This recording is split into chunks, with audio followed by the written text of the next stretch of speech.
Okay, the first thing we're going to do is draw a diagram.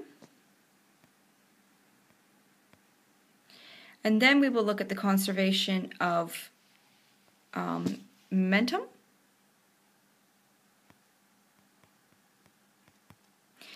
Finally, then we will use the fact that we have kinetic energy. And we will get two equations with two unknowns, and we can use simultaneous equations. From that, we'll get values for V1 and V2, and we can put it into the Newton's law of restitution. So, step 1, let's draw the diagram. We have given our masses of P and Q, and draw what's going on before. So we have U1, U2 is 0, V2 and V1. We assume this direction, one direction, and if it comes out negative, it's the other way. All right, so step 2, conservation of momentum. Redraw the diagram, so here for you. All right, M1, U1 plus M2, U2 is the M2, V1 plus mass of the Q plus V of the Q. Cancel the M's and just clean up your equations, and I'm just going to rearrange it here for V1 and V2 because I know I'm going to need that in the final kinetic energy. And I'm not sure which one I'm going to use. Okay, so let me backspace here for a moment. Okay, let's go on to step 3, which was using your final kinetic energies. Redraw the diagram.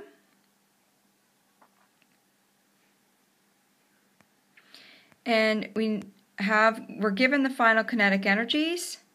So half mv squared of the first plus half mv squared of the second, because we are looking at the sum of the kinetic energies of each of the particles. Cancel and clean it up a bit. Multiply by 4 to get rid of that fraction so it looks cleaner. Okay, now you have an equation with a V1 and V2. You can substitute for V1 or substitute for V2. I'm going to substitute for V2. So let me put it here again for you. We're going to substitute V2 from the conservation of momentum into the cleaned up version of the kinetic energies. Okay. I'm just going to, it's very messy algebra. These collision questions are full of messy algebra. Okay, expand your bracket and collect like terms. Square the first term, first times the second times 2, square the last term.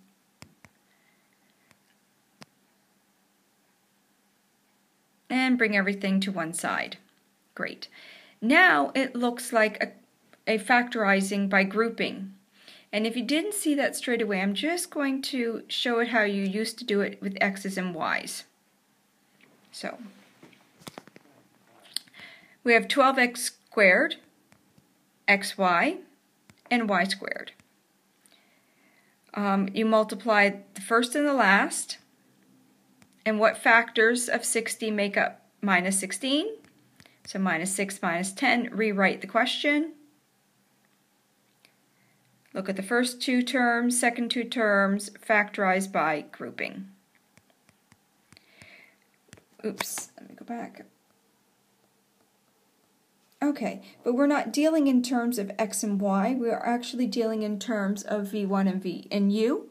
So x is really v1 and u is y. So I'm going to rewrite it.